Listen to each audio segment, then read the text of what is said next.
kahilaw. Oh, nakatilaw ka mo ni. Ano tawag niyo sa inyo? Ito, tawag nito dito sa amin sa Aklan ay batuan. So, kapatid ni bato to. Diba? Lami to mga kailaw, lami. Ano ang lami oh? Lami ni sa mga sinigang, bisa sinampalukan. Batuan ang gamiton. Lami ni mga kailaw. Ito, tsaka masarap din ito pag binuro. So, pang ulam na kung may ginamos ka. Sarap to mga kailaw ito. Pinili natin itong medyo bata-bata pa kay so natin di sa ano sa alamang. Oh. Diba? Lami ito mga kailaw. Sino kakaon ni? Sarap to.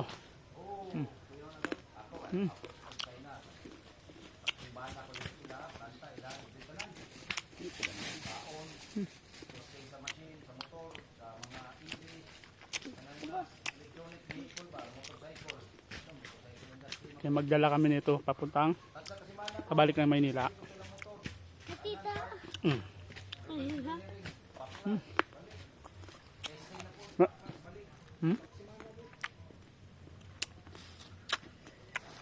Kau, kan? Ya. Tuwa, guys. Dadali namin pabalik kami. Sabi.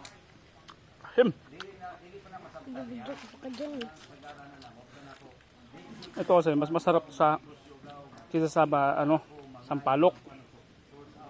Sarap to na pangsigang sa mga isda, baboy.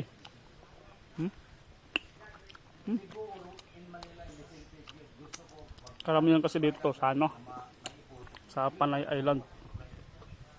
Sa ibang mga lugar wala to gaano. So ewan ko kung sa mga lugar ninyo kung meron ito. Pero ang alam ko talaga halos karamihan lang talaga dito sa Panay Island to. Dito sa Aklan, yan, maraming dito. Pumunta ka lang ng mga palengke, meron yan. Pero dito sa amin, marami kaming tanim nito, guys. Kaya no? Ito yung dahon nito. Yan o. Ito, kinakain din to mga kahilaw. Oh. Sausaw natin to sa ano? Ha? Alamang.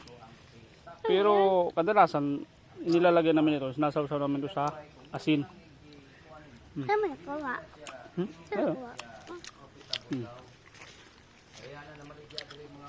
Okay. Sawsaw mo sa ano?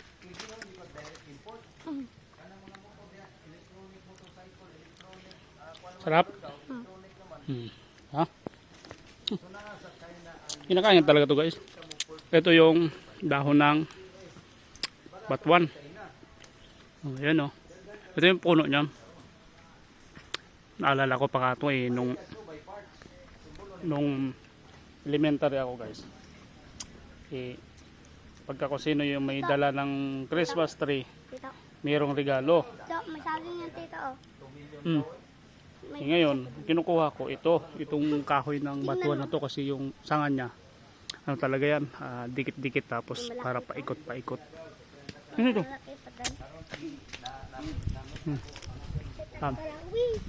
Ito yung batuan mga kailaw. Kaya pag nauwi talaga ako ng probinsya, kaya nag-uwi talaga ako nito sa Maynila. Kasi sa Maynila, hindi ito masyadong kilala. Yung mga taga-probinsya lang talaga o yung mga probinsya na merong ganito sa kanila. Pero ang ibang probinsya kasi, ibang mga Bisaya, walang ganito sa kanila kaya minsan hindi nila alam. The best talaga ito mga kalaw. Ito ang bunga na. Ewan ko sa inyo kung anong tawag nito sa inyo at kung meron kayo nito. So, comment nyo na lang kung anong tawag nito sa inyo. Pero tawag nito sa amin dito sa Aklan ay batuan. Kapatid ni bato. Kapatid ni bato to.